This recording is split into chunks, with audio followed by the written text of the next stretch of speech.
Netcasts you love. From people you trust. This is TWiT. Bandwidth for Tech News Today is provided by Cachefly at CACHEFLY.com.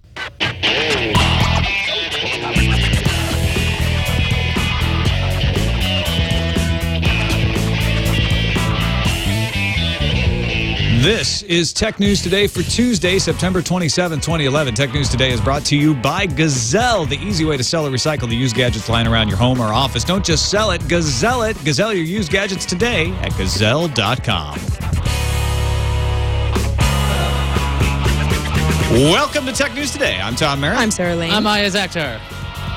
And you're Chad Johnson and over that's there. Chad. That's Chad. We were pausing in memoriam of Jason Howell, who's out sick today.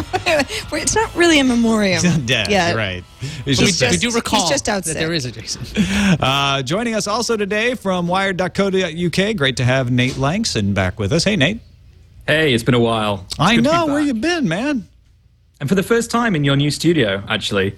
Is that right? We haven't had you. I managed to make it into TWiT Cottage just before you shut it. So I need to get over there soon. Yes, please come out. There is an opportunity October 4th if you want to come out and cover the iPhone launch. There's no point. They're mirroring it in London, so I can stay here. Yeah, that's right. They always do that to you, so you can't justify the expense. That's just rude of Apple. Very. Yeah. If you were in town already, you could go. Yeah, well, they can't get Wired to pay for it, though. I mean, that's the thing. Tuesday, October 4th at 10 a.m. down at Apple's campus in Cupertino, probably in the town hall, I have a feeling. Apple has invited the press to come to talk iPhone. That's what it says on the invitation. Let's talk iPhone. It's got 4 icons on the invitation.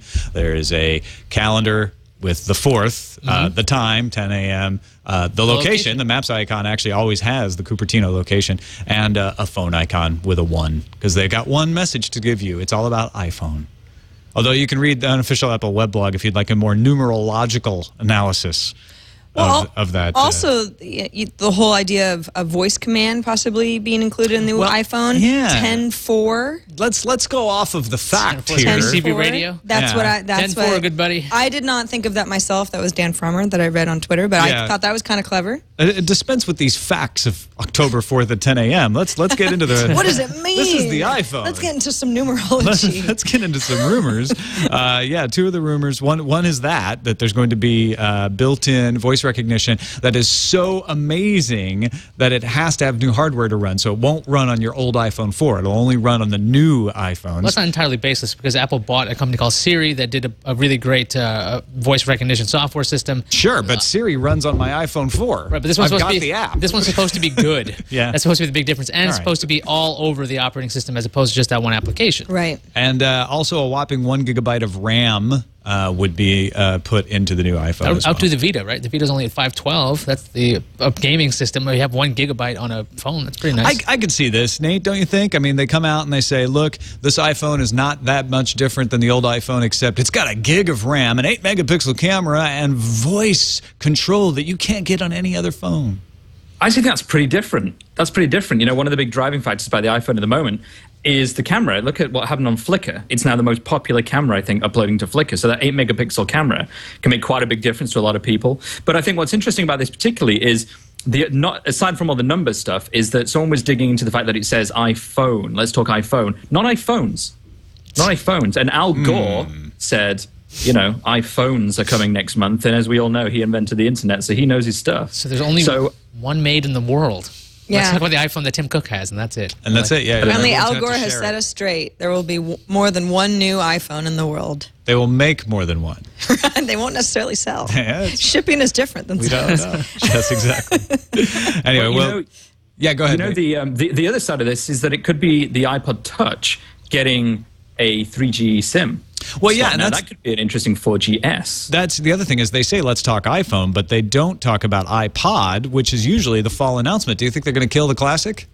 Yeah, it's my fear. Really? There's an why are you afraid? Nobody cares about the Classic anymore. Why would you? I do. I still use it. I had to replace one because I still use it and I lost it in a bush, actually. But it's the most... It is great. If you listen to lossless music and you want to take it all around, you need that Classic. Well, there's an old joke around that says there's no way Apple could ever kill the Classic because then the iPod logo on your phone would make no sense. Okay, it's got that circular click wheel. It has the graphic for the old screen. Right. If you start replacing that with just a rectangle, people might go, "What is this?" Actually, now the iPod Touch actually has it broken out as in music iOS and videos. 5, it just says music. It doesn't show the iPod. Then it's true. But the iPod as an app in the iPhone is the new iPod. So I still think that would make perfect sense. Your iPod is no longer physical; it has jumped within the But it phone. has the changing click the wheel icon. logo. They're changing It's gone. the icons. It's killed. It's finished. I think so. Yeah. Oh, I've only used iOS 5 on the iPad, but there it just has notes and it says music. Well, maybe they'll show iPod and iPod Classic. They won't talk about it. They'll just be like, "Here it is." Yeah. No, they'll leave the Classic as long as they're selling them. That's my feeling. Bigger news today is that Windows Phone 7.5 is all grown up and shipping or delivering to carriers today. Mango has its official name, Windows Phone 7.5, and has been released into the wild. It's rolling out to phones right now. Whether you'll get it now or in the next couple of weeks depends on your carrier. But Microsoft says that everyone who has a Windows Phone should get the Mango update by the end of October. Most users should have it by the end of October. Nate, you got a chance to talk to Microsoft about it this morning. Why are they hedging? Why aren't they just saying everybody gets it? Because basically all the carriers have the opportunity to, add their own, apps to the phone, to the OS, and so they have to basically tell their customers that they can have the update. So they can't just roll it out like Apple does, regardless of the carrier, because they don't allow carriers to change anything on the device as such.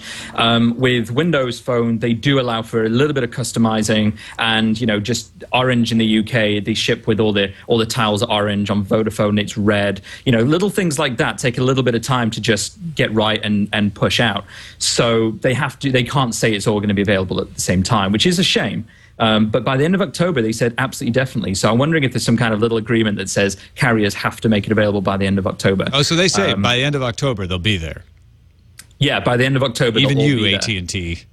30 countries, I heard. Yeah. All right. 60 countries. Microsoft also announced a couple of Mango features that it had not previously detailed. One is support for visual voicemail. The other is support for an internet hotspot that up to 5 devices could connect to. Both features would have to be enabled by the carrier. Well, yeah, I think the carriers have gotten used to that, so you probably will see that in the Windows Phone. You'll just see that extra bill on top of the tethering, that's all. And the Windows Phone Web Marketplace launched today. It's a web-based app store, similar to the way the Android Marketplace works. So you can do things like buy an app on your laptop. Leave a review via the website, which is also helpful. But when you buy an app on your laptop, it just automatically gets sent to your phone, stuff like that. Or if you want the option, strangely, it'll give you directions on your phone how to get to it, which is a little strange. I don't know why you'd send need you email directions. Right, it's like, here, how do you do it? Yeah, just click this link and go to the Marketplace. I mean, it's a simple thing that should be like in every mobile operating system, Android and Microsoft doing it. Windows Phone doing it. That's a good idea because sometimes you look for something, you find it on the web, it's a lot easier in that interface. Install, just send it over. It's a small thing, but I like that little feature. It's a shame it took so long, really. They've had this in the Xbox for months now. You can just go onto the Xbox Marketplace on the website and just say, I want that demo and that demo and that video, and put a code in or something to redeem some extra points. And it's on your Xbox when you get home. So it kind of seems a bit of a surprise that it's taken this long to roll it out to the phones. It's not that radically different. And finally, a new unified My Windows Phone page has launched where you can manage your Xbox Live profile, your Live Mail, your SkyDrive, your Find My Phone settings, do things like remotely wipe your Windows Phone, all from one convenient location. So anyway, check. You have one of these Mango phones, right, Nate? What's it? Yeah. Is it significantly different? Is it better? I wouldn't say significant. It's kind of lots of small things that should have been there in the first place that it now has. It's kind of what Apple did with the iPhone. It took a while to get this kind of fast app switching. Even in this presentation I was at this morning, they called it fast app switching. They didn't refer to it as multitasking because app developers have to enable it in the same way that app developers did for iOS when they enabled the fast app switching stuff. It's quite cool. I mean, it's much the same. It's just better. It's hard to criticize when it's just lots and lots and lots of, kind of neat features that should have been there to begin with that now are. But it still feels behind what Android's doing. It still feels behind what iPhone's doing. It's catching up, but I kind of think, much as I like Windows Phone, it's not catching up quite as fast as it needs to. So I'm looking forward to 8. I think that'll be the real killer version for me. What's 8? Is it Harpo? Windows Phone 8, I guess, will probably tie into Windows 8. I think it's a Apollo. Papaya. Boyo. Well, then they end them all in O. Oh, never mind. I think it's actually called Apollo. Tangelo. Is it? Okay. Hello. That's not funny. Who knows? No, it wasn't funny. It was accurate. That was Apollo. What did Apollo I think ever actually do other Apollo's than land on the moon? There's also going to be Tango after Mango. Oh, that's right. Tango is coming. I knew about that one. I was close with Tangelo. Yeah. That'll be the variant on Tango. Tango 0.5. Tangelo. It's a small version for feature phones. Let's move on to Sprint, which, according to a CNET exclusive article, will launch its own 4G LTE network early next year. Sprint currently is a WiMAX data network for their 4G speeds. They've been testing equipment in the field, hope to launch end of Q1 or at the latest the beginning of Q2 of 2012. The LTE network will not require any additional capital investment either. Sprint thinks that they can already take the money they've been putting into rolling out their network and flip the switch on this. It's like $4 to $5 billion that was already committed. Chief Executive Dan Hesse has previously said Sprint will unveil its network plans October 7th, so you can expect the 7th to be the day we get the details on Sprint's LTE network. So what's interesting about this is in the U.S. now, if Sprint switches to LTE, all the major carriers except T-Mobile will be LTE. And Sprint will actually be using their G-Block spectrum and some spectrum freed up from shutting down IDEN to run FD-LTE. That is the same flavor of LTE that LightSquared and Verizon run. Clearwire is rolling out TD-LTE. So Sprint actually would have access to that as well, and they could sell a Qualcomm chip in their phones that would access both and be able to run their phones on both the Clearwire and the Sprint LTE networks, and conceivably roam on Verizon and LightSquared as well. And don't forget, Sprint is contracted with LightSquared to be the ground-based LTE network. LightSquared is a satellite-based LTE, but they need some coverage down on the ground where the satellite won't reach. Also figure out that whole GPS issue. Well, yeah, they say they've got that figured out, but We'll see. yeah, I think Sprint would be so quick to move to LTE from WiMAX. I mean, they've been with WiMAX for a while. They've had that, I think, before Verizon to LTE, before AT&T rolled out their HSPA Plus and the T-Mobile, and then AT&T did their LTE. Do you think they would move as fast as they are right now if there wasn't this T-Mobile AT&T merger that just it's coming? We all know it's coming. I think this is probably Sprint's plans anyway. This may be goosing them to move a little faster, but I think they know they have to do something different than AT&T and Verizon, whether AT&T gets T-Mobile even if there just wasn't even a merger, the fact that Verizon has just been rolling out LTE at warp speed. It's like there's like a new market every week, I feel like we talk about. Of course, there's people in the chat room just laughing at us right now, like ATT, LTE, FD, LTE. It's like acronym soup when you talk about this stuff. But yeah, more names like Verizon. It comes down to Sprint 4G. using the same fast data technology as Verizon and LightSquared, and similar to that used by AT&T. And keeping up with unlimited plans for users, saying that users are still going to be able to have unlimited data plans. That's right. Chief Technology Officer else. Stephen Bai at GigaOM Mobilize put to rest the idea that Sprint would get rid of their unlimited plans, saying they will continue to maintain them as long as possible. Of course, they're rumored to get the iPhone. We'll find that out next week. Exactly. And if they get the iPhone, we'll see how long they can have unlimited plans. Right. That's a huge hook, though. Unlimited data, no throttling. If you have this versus AT&T's potential, if you're in the top 5%, we'll throttle you. If you want unlimited on this other carrier, you're not going to get it. I mean, it's an interesting hook for them. I still think that the amount of people that go for the next iPhone that's on rumored to be every carrier is going to lighten the load for every carrier. So it's not going to be as bad. I mean, even theoretically, I'm going to say something crazy. AT&T might do fine with the next iPhone because everyone else has got it too. Well, I mean, that was the whole idea with offloading onto Verizon. The AT&T would end up getting better. Friends I have who have AT&T iPhones still never have service where my Verizon iPhone does, kind of like in the back of a room on the first floor or something. But I think Sprint, I think they're kind of onto something with the unlimited data plans, because they know that not everybody is going to just go nuts with unlimited data. A lot of people get those sorts of plans because they say, well, I don't want to be limited, but they're not necessarily going to be these crazy, huge data hogs that, Sprint might say, okay, well, we have to get rid of unlimited plans because our network can't handle it. I think the idea of having unlimited for some people is worth paying a certain amount, whether or not they take advantage of it. Nate, does all of this just make you laugh at us because you're in the UK? No, actually, it makes me sort of green with envy because you've sort of jumped ahead now with the mobile stuff. You know, for a while we sort of had all the 3G and you guys didn't, and now you're all talking about 4G and we still only have the 3G. So, you know, you have no LTE in UK? No, not like you guys have, not at all. We're kind of 3.5G, so HSUPA is as fast as we get. There are kind of little pockets, trial pockets of LTE, you know, a little bit of WiMAX here and there, but there's kind of nothing like the actual consumer rollout that you've got over there. So we're still stuck in the dark ages in terms of the Gs. It sucks. Yeah, but people are just making 4G things up now. T-Mobile says they have 4G. So if I were a UK carrier, I'd just start saying I have it. You should say it's really 6G. difficult. It's tough to market it because there isn't a 4G. There isn't a 4G. It's like lots of different things. So it's a tough one. But and then if someone accuses you of fraudulent advertising, you just say, oh, it was the accent. You misunderstood me. Yeah, that's my excuse most of the time. It was a Cotswolds accent. And that's the Cotswolds. The Cotswolds will never get 4G ever. They barely got electricity. All right, let's take a quick break and thank our sponsor, Gazelle. Look, folks, new iPhone definitely coming now next week, whatever it ends up being.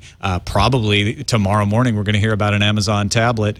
There's all kinds of new gadgets, new phones. HTC seems to be spitting out a new phone every day. You're going to want to buy some kind of new gadget by the end of the year, and this is how you can afford it. Sell the old gadgets to Gazelle.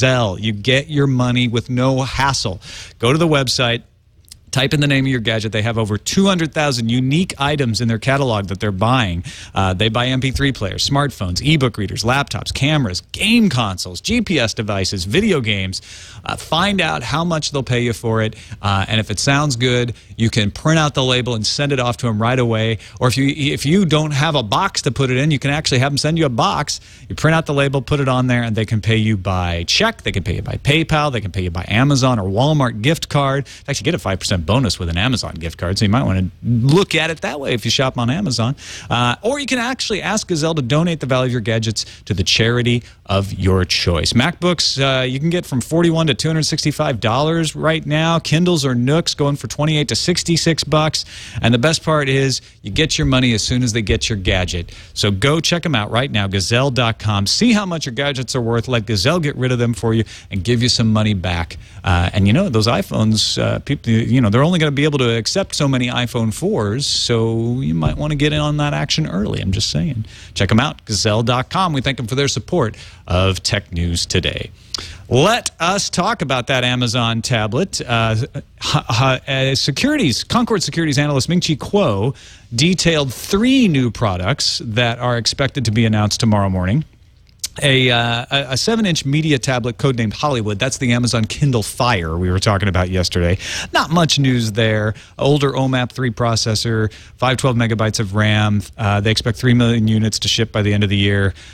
The bill of materials, according to Kuo, would be $180, so this thing could be priced as low as $199. We'll see about that. The things we haven't talked about before, though, an e-ink reader called Tequila, which may cost as little as $99 and would feature a Freescale processor with an integrated controller that could provide better system design at a lower cost. And then an e-ink reader called Whitney, which will sport the same processor but also include features like touch controls, 3G connectivity, and a speaker. So the Tequila, the cheaper one, wouldn't have a speaker in it. And the Whitney would arrive in October. So something we haven't talked about, but the idea is they will not only introduce a new tablet, but they would also introduce a couple of new updates on the classic e-ink Kindle as well. I think Amazon's been trying to gun for that $99 range for the longest time. They tried to subsidize the Kindle with that with ads, what they call it, with special offers or something. Yeah, right. They got close. $114, and in the specs they talked about taking out the speaker, and I think maybe that might be enough for them, or if they take on enough features in the Kindle and they put on ads, maybe it'll bring it down to that magical $99 price point where people are just buying them as like stocking stuffers at that point. As for the information that the Hollywood would basically be, well, less than exciting, it seems like. I mean, that's 2 reports now saying the same thing, saying it's going to be a good one, but the next one's going to be better. No GPS, no 3G data functionality, so it'd be Wi-Fi only, and it would not have cover glass, but I guess would make it lighter. It would make it lighter, but the more I'm hearing about all of this, the more it sounds to me as if Amazon is rushing to make it in the 2011 holiday season. And nothing that is an iPad competitor, as everyone expects Amazon to come out with, is coming until January at the earliest. And Yeah. the more I hear about it, the more I'm like, well, and then they've got a couple of e-ink models, which makes it seem like, ooh, big bundle from Amazon coming out. But it's not that whole iPad killer that everyone wants it to be. I mean, I think everyone's really rooting for Amazon on this. Well, okay, not everybody. Many people are rooting for Amazon I think a lot to of people finally be a would player. like to have an alternative, and Yes. and a lot of people use Amazon services and are excited by the idea of having one place where they could use all those different services at the same time. So, I don't know, Nate, are you excited about any of this stuff? Yes and no. The kind of the regular Kindle stuff, not that much, but the tablet excites me more than maybe it is doing for you guys. I mean, I don't see this as being an iPad competitor at all. I think that tablets inherently now are compared to the iPad, and I think that's a shame because really this doesn't sound like it's taking on the iPad. It's more like it's taking on the Kindle in a sort of, it's just color. It's a color thing. So it's like graphic novels, it's comics, it's, stuff like that. It doesn't feel to me like they're trying to make this compete with the iPad at all. That's next year maybe, 8.9 inch, 10 inch, something like that for next year. This to me is really exciting. I think Amazon is a great place to do something based on Android with these kind of, tight little margins that they can get away with and pull it off. I think it could be really neat. And don't forget, folks, I mean, the consumer should always skip the first generation of anything. I mean, several people around the TWiT studios are going to get one of these things so we can play with it and see how good it is. But you should wait. You should actually hold off on first generation gadgets. And especially in this case, it looks like we're actually going to be seeing something that if you waited till after the first of the year, you'd get a 10.1 inch device or an 8.9 inch tablet with updates. Yeah, I mean, even if you like the smaller form factor, the 2012 version of whatever this is, by most accounts, is just way better. So it could just be versus like buying a Nook color versus buying an iPad. They're totally different worlds. Okay, like if this thing can play video, and that's a nice little aside. It's a color e-reader, and then there's a little bit extra that you can do with it. I could see that still having a place, even though it won't knock out something like an iPad. The next year's version, that's going to be like this, probably much higher price. And if it has the cover glass and it has all these other bells and whistles, that price is going to start getting pretty high. So versus like, okay, $200, if they can price it at $180 and they bring it up to like $199 or even $249, that's a lot more attractive than just saying, okay, $499 or nothing. So I think that this is going to be a market for both of them. It's not going to be like when they did the Kindle and the Kindle DX, where people are like, that's crazy. Why would you have a 10-inch e-ink display versus this kind of thing? I think so, too. Let's move on to BitTorrent CEO Eric Klinker making some news at the Broadband World Forum, where he talked about BitTorrent's microtransport protocol. It's an open-source technology built into the BitTorrent client software for sharing files over peer-to-peer connections. And he's trying to make the pitch. They've been working on microTP for several years, but he's trying to make the pitch that it can detect congestion earlier than TCP and therefore ease congestion on ISPs. He's like, if you'll work with us, we can actually help. People often see torrents as one of the causes of congestion on a network, but what Klinker's saying is that we can actually decongest the ISPs. MicroTP was devised to automatically slow down the rate at which packets of data are transmitted between users of peer-to-peer file. It's a UDP protocol, spin on UDP. And if you want to know what UDP and TCP are, check out Security Now with Steve Gibson on TWiT. He is going through how the internet works and looking at all these protocols. And a few weeks back, he talked about UDP and TCP. But essentially, what UDP allows is for you to play with the latency so that you can actually see that you're starting to build up a little congestion, maybe starting to drop packets,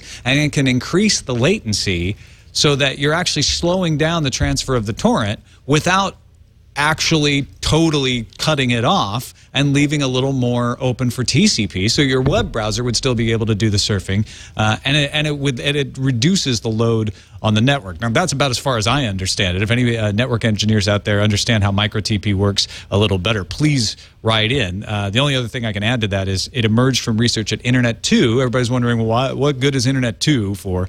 Internet 2 is a research network, and they did some research on quality of service and high-performance bulk transport and came up with this. And they're finally getting to the point where Klinker is starting to push it as a way to ease congestion on networks, and that's a huge issue out there. Even if this could speed up internet traffic, I think the fact that it's BitTorrent CEO is just going to scare ISPs first thing. Even if this is good, it's like, oh, who said this? BitTorrent CEO. Yeah, we're not going to listen to Eric It's Hill. making it easier for pirates. I think that's going to have a knee-jerk reaction. Like, if this was anybody else saying this, well, yeah, maybe but BitTorrent actually has a legitimate service. People forget that. I want to make that clear for those in the audience that might misunderstand this. BitTorrent sells movies. Like, they have a legitimate service that they are partnering with the industry on. So it's not like we're talking about Pirate Bay here. We're talking about the company BitTorrent, which is totally above absolutely agree anyway, with you. I'm just clarifying that for BitTorrent has become this verb, like I'm going to BitTorrent something, and that's supposed to be shady. It has a negative connotation. That's not always the reference. Yeah, that's why I'm just thinking it's going to have a knee-jerk reaction. I'm not saying it's a rational response, but I think ISPs will just shy away from this just right away. I mean, you'd need some kind of open-minded ISP. Is that even a thing to try out something like this? Yes, there are, actually. Dane Jasper from SonicNet is, that's right. is one Pretty of the emblems of an open-minded ISP. Nate, do you feel like this is something that is hopeful or just pie in the sky? I think, in a way, it kind of underscores the fact that I kind of feel sorry for BitTorrent in a weird sort of way. Like, on the one hand, you've got this technology that enabled people originally to share massive amounts of copyright material. But on the other, they've actually got this incredibly efficient peer-to-peer transfer system, that just happens to enable all of that stuff that it does as well. And I think, as Iyaz was saying, you sort of step up and say, all right, it's this guy again. You instantly distrust it, perhaps, in a way. And I think that's really not necessarily the right way. So, I don't know. That's not even an answer to your question. That's just a point that I have in my head that I want to get out. I don't even know what your question was now. Sorry. My question is, do you think that this will actually catch on, or do you think it's just pie in the sky? I think it's one of these things that will be rolled out in limited amounts, and we'll see if it works. And if it does work, then more people will adopt it. I don't think everyone has to buy into this as straight away. If one ISP or a few ISPs do, then great. And, if it works as a test case, then it can go elsewhere. But I don't think every ISP in the world is going to adopt this straight away. That rarely happens, ever. Yeah. Sadly true. All right, let's move on to the first Meego. Wait, not first. The last Meego phone from Nokia. There might be other Meego phones to follow, but it is a significant Meego phone. Meego, of course, is the operating system that Nokia is no longer working on in favor of Windows Phone, but they are shipping the N9 starting today, although we don't get it in the U.S., you don't get it, Nate, in the U.K., and nobody in Japan or India apparently is getting it. But you can get it, and if you can, the retail price is the equivalent of $560 American for the 16-gigabyte version, $650 US for the 64-gigabyte version. 3.9-inch AMOLED screen, 8-megapixel camera, HD quality video camera, NFC chip, just a beautiful interface as well. And on top of this news comes the news that Intel is apparently gearing up to announce a Meego partnership with the LIMO Foundation, whose members include Samsung, Panasonic, and NEC. This comes one day before Intel's App Up Elements conference that's going on in Seattle, September 28th and 29th. So possible that Samsung could get on board developing Meego. Well, there were rumors about this, that Samsung would buy Meego, and then Samsung clearly responded, listen, we can't do that. It's open source anyway. Why would we buy something that's open source? We can just go make it ourselves. If they were helping to develop this, I mean, I know we've talked about Samsung developing their own operating system. They already have Bada, so they have experience making their own operating systems. I don't know if they would pump up Bada instead to be a smart OS, or I mean a smartphone OS, right? Or it's a feature phone thing right now, or move towards Meego. Well, and Bada is built on a proprietary OS, so they could actually have Meego be the underpinnings of Bada. The other thing is, if this is with an organization, they don't have to do all the work. They don't put as much money in, and Intel really wants Meego to take off. I mean, they've been pushing this for a long time, and when they lost Nokia, Nokia went with Windows Phone 7, they were just like left without partners, and they have nobody there. But I mean, do you think that people want another operating system right now? There's what, 3 major ones if you count Windows Phone 7, or 4 counting BlackBerry's QNX.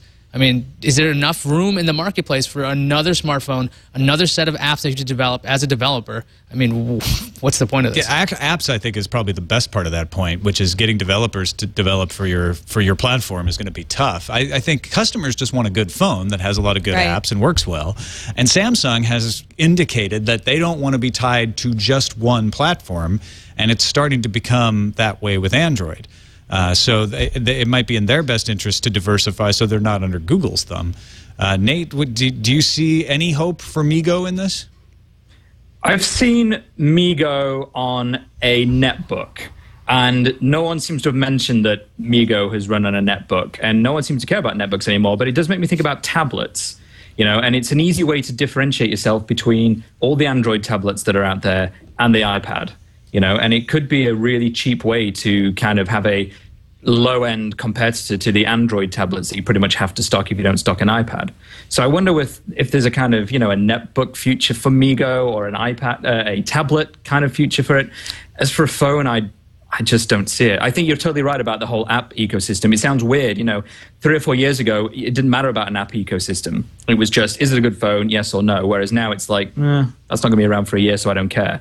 Meego could be an exception maybe to that rule and just be a standalone, decent little OS for cheap phones, maybe. And a few people in the chat room pointing out ACL from OpenMobile lets Android applications run on Meego, so that RIM has been experimenting with the same thing with their BlackBerry OS, their QNX version of BlackBerry OS. That could be a saving grace if you say, well, it's a Meego phone, but it actually has access to that big Android marketplace. Well, Intel wants to get into mobile really badly. They're hedging their bets, too. They announced, I think, an IDF a while ago that the Android versions or future versions of Android will work on Intel chips. So the fact that they'd still be bolstering up Meego while they're going one way with not Windows devices, and then Android on mobile, and then also have Meego. It just seems like they just want to be in mobile so badly. That makes sense to me for Intel, though, because it's no risk. It's like for them, it's like we're going to make more chips if any of these things catch on. We don't have to put all the development resources into making the phones and selling them. So, why not back as many platforms as possible?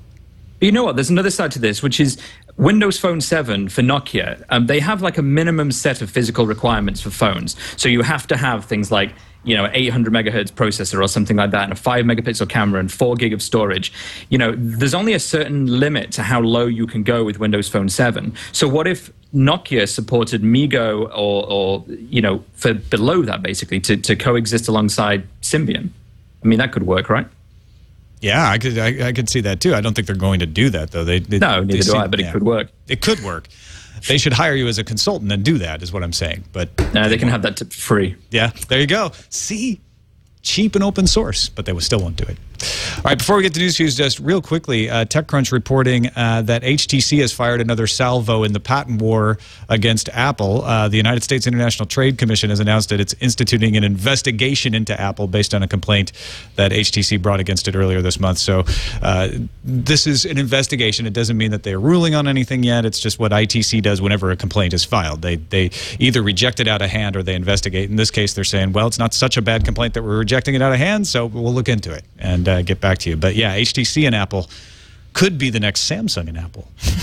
No, I think far from it. In the patent wars. Apple will dance with anybody. Yeah, exactly. You want a piece of us? HTC gives up easily. They're paying Microsoft off. I think they'll pay Apple off. Yeah, but too. HTC is initiating this. That's the weird thing. It'll be fine. All right, let's It'll move be on. fine. Trust me on this one. Okay, not like Samsung. It's so unlike you to be so optimistic, Iyaz. On patent stuff, it's cross. I'm going to look into the future. Cross licensing agreement. So this is HTC just wanting to lower the price that they'd have to pay eventually. A little bit. On to the news views.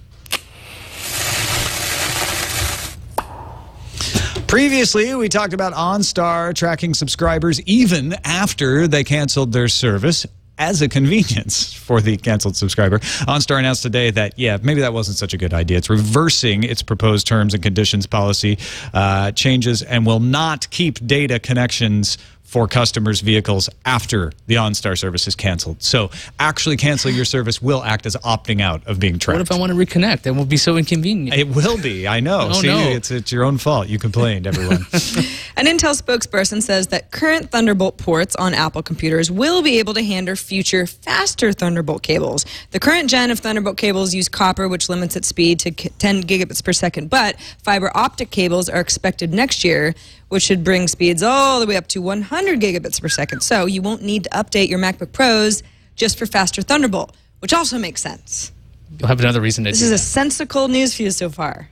It really is. T-Mobile announced its first Windows Mango phone, and it's the HTC Radar 4G. It'll have a 3.8-inch display at a resolution of 800 by 480, along with its 1 gigahertz Snapdragon processor, which every Windows phone seems to have, along with a pair of cameras, one VGA on the front, and a rear 5-megapixel one. T-Mobile says you'll be able to get it for the holiday season, but stops short of telling the actual launch date. Anybody still using Delicious? Nate, you still use Delicious for bookmarking or anything? No. Well, now you can go back because the brand new Delicious is up in beta form and it's got a new way to show you links called Stacks. Stacks are pretty much curated links with an emphasis on graphics and images, so instead of seeing a list of blue links, you get pretty pictures, too. This is the first new spin Delicious has gotten since it was purchased from Yahoo by the former YouTube founders, right? Yeah, and their example one is about mustache links. Ah. That's their actual example. That's intriguing. Mustache links, can you resist, Nate? No, I can't resist. I'm already on it. There you go. I figured. That's amazing. The U.S. Patent and Trademark Office says that multi-touch cannot be trademarked and denied Apple's original request and appeal. Apple argued that multi-touch had acquired distinctiveness, and so it should get the mark. The USPTO said, no, it's descriptive, and it's also generic. That means any device maker can use the term multi-touch without fear of Apple's wrath. Next submission from Apple, phone. Business Insider reports that Dish is serious about online content and it offered approximately $1.9 billion for Hulu. The bid is higher than what was offered by Yahoo or Amazon. Business Insider sources also said that Google offered $4 billion but wanted more content for that deal to go through. And Hulu's current owners still haven't made a decision what they're going to do with it. They wanted more than $2 billion. It's not going to happen. NFC payments in the United States are coming whether you want them or not. ISIS is the mobile payment joint venture between AT&T, Verizon, T-Mobile, and they've signed deals with a lot of the major phone manufacturers that will put ISIS's payment system in their phones. They got HTC, LG, RIM, Samsung, Sony Ericsson, and even soon-to-be Google-owned Motorola Mobility on board. So expect to see ISIS-enabled phones next year. Purdue University researchers are working on a new kind of memory called ferroelectric transistor access memory, or can I say FETRAM? FETRAM. Yeah, FETRAM. I like that. It'd be use up to 99% less power than current gen technology, so that's cool. One of the researchers, Saptarshi Das, said that FETRAM is in a very nascent stage. However, it will be compatible with current industry manufacturing processes when it's ready. More RAM, less power. FETRAM, FTW. Like it. Ferroelectric could have been like electric iron RAM. Made of They ferrets. didn't call it that. Not really. No, ferrets are not involved that we know of. No ferrets were harmed. ferrets were harmed. Samsung's Galaxy players, that's their PMP/iPod Touch competitor, are coming to the United States on October 16th. So if you're Android curious, Samsung will offer two models. One will be a 4-inch device that costs about $230. A 5-inch version will cost you $270. Both will have a pair of cameras, 8 gigabytes of internal storage, and expandability via a micro SD card slot, which we guarantee will not be on the next iPod Touch. Let's move on to the randomizer. Randomizer. Today's randomizer we saw in Engadget, but Adafruit Industries reporting on the Deleted City project, which you can get to at deletedcity.net.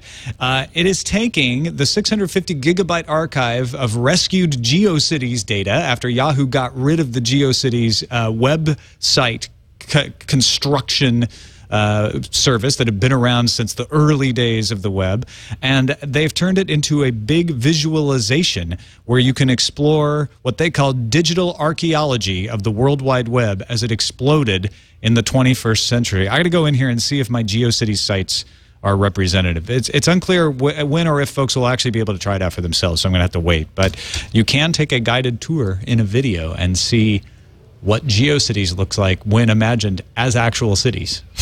I like this visualization. I mean, I think if you had like a site like Tumblr did this, you know, like on a multi-touch app, you're like, hey, what's going on over there? Well, I mean, the internet in general, it's like, it's too big now, but it could all be visualized this way. But then you have to keep like... Although now we have so many levels, you'd have like 4 stories of cities. This could actually, you know, turn into a project that could lead to mapping larger things. Right. This is kind of limited because it's just 650 gigabytes of an archive.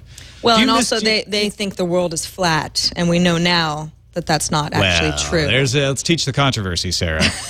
There's some good evidence that the world may be flat. Right. Nate, are you a GeoCities sentimentalist as I am? I am and I'm not. I was always more on the Angel Fire side of things. But, which is still around, by the way. Yeah, mine isn't. It still flashes a lot. Thanks science that it's not. But the first time I saw this video, this little demo thing, I thought, wouldn't this be great with archive.org, the Wayback Machine? Oh yeah, like absolutely. All the way back to 1996, you could, multi-touch your way in and sort of flip through cover flow style or something with editions of pages, because it doesn't cache, I don't think, every single page. It's like for certain times throughout a year. That'd be such a great interface if you could open source whatever made this, give it to the archive guys, and that would be amazing. I would pay I wouldn't pay very much, but I'd pay something. 99 You donate to a PayPal tip jar a few dollars. You'd pay a lot of your time. Yeah, well, go Yeah, to exactly. deletedcity.net and do just that then. Let's check the calendar. Battlefield 3 beta is now live for not everybody. Players who pre-ordered the game via Origin or have already bought Medal of Honor on the PC. So codes have been sent, and the servers are obviously getting pretty slammed because some people are reporting connection error messages. Now, there's less than 48 hours now before the game beta opens to others. So let's see how Origin handles the flood. They seem to be holding steady so far.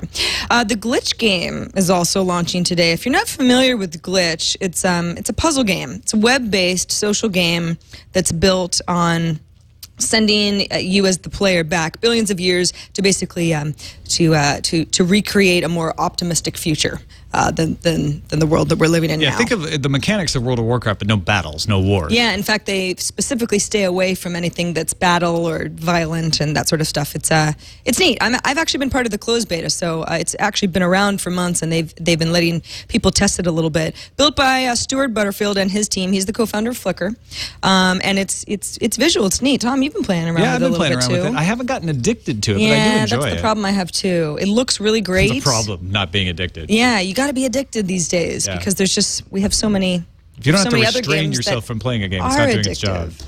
But anyway, it's not necessarily available to you, but today is the day where it's officially open and you can enter your email address and get it eventually. Firefox 7 is also out today. Mozilla says, okay, you guys, we know that in the past we were memory hogs, but this version uses less memory. So if you're one of the people that was driven away from Firefox because you felt that it was a hog, you could always give it another shot. Reminder that Amazon's big press event is tomorrow, and we will be covering it live at 7 a.m. Pacific time, 10 a.m. Eastern, 3 p.m. Nate's time. That's UTC, right? Yeah. Or no, there's daylight savings. EST. Yeah. And so on and so forth. But we'll be covering it, whatever it ends up being. HTC is holding an event on October 6th in London. The invite, okay, so let's all speculate. The invite reads, "Come feel every beat," and it includes a picture of Beats earbuds. Wow, what could it mean, I Nate? don't know. Oh, gosh, this is a toughie. Maybe. I've been beating myself up about it all day. So I didn't get this invite. I don't think HTC likes you me. can click. But for you're an right invite. there in London. HTC, you have to invite Nate. I know. Come on. It looks fun, though.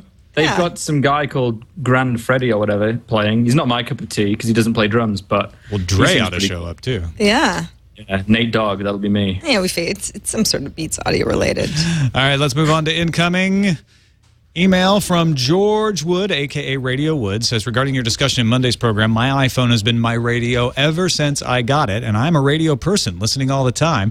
Maybe it's because you can't hear FM radio on the Stockholm subway. I guess he's in Sweden. But it's had mobile coverage for years everywhere in the system.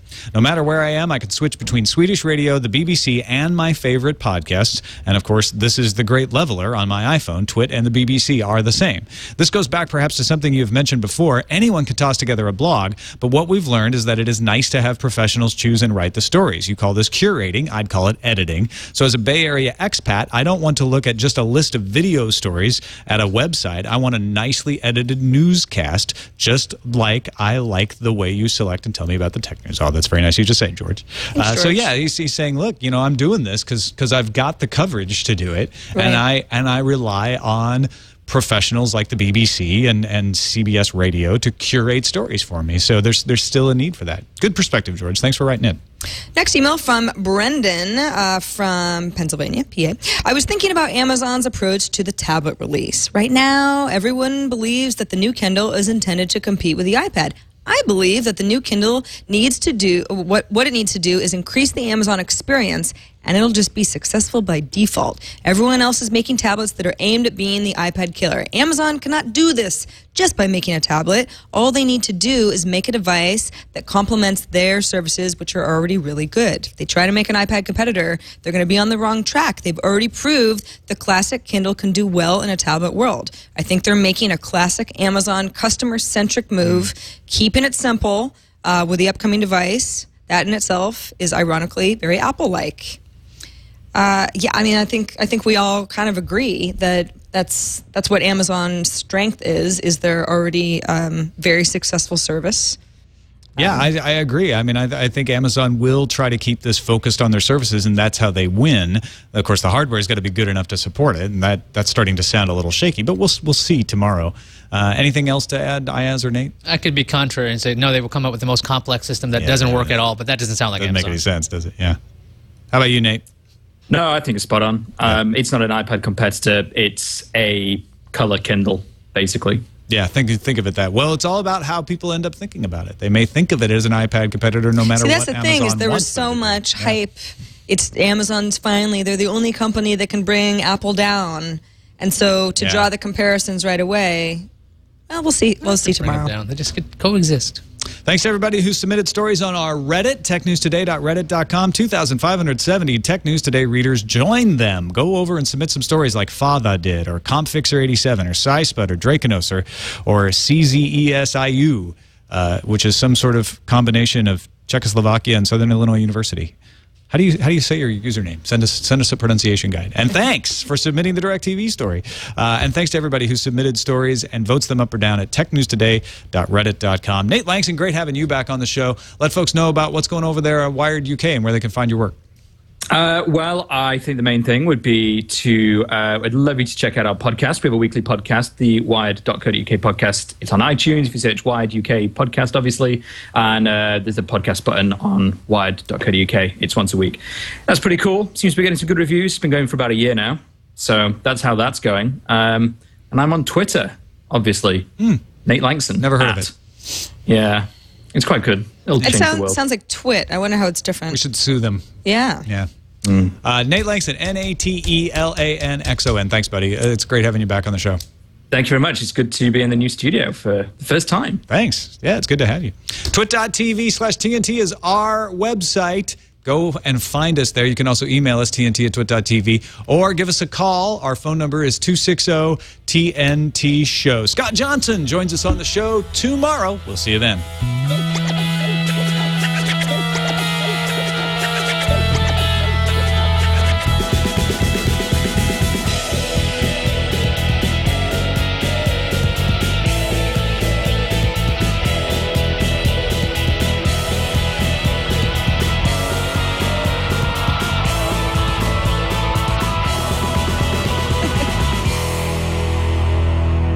Jazz hands, nice.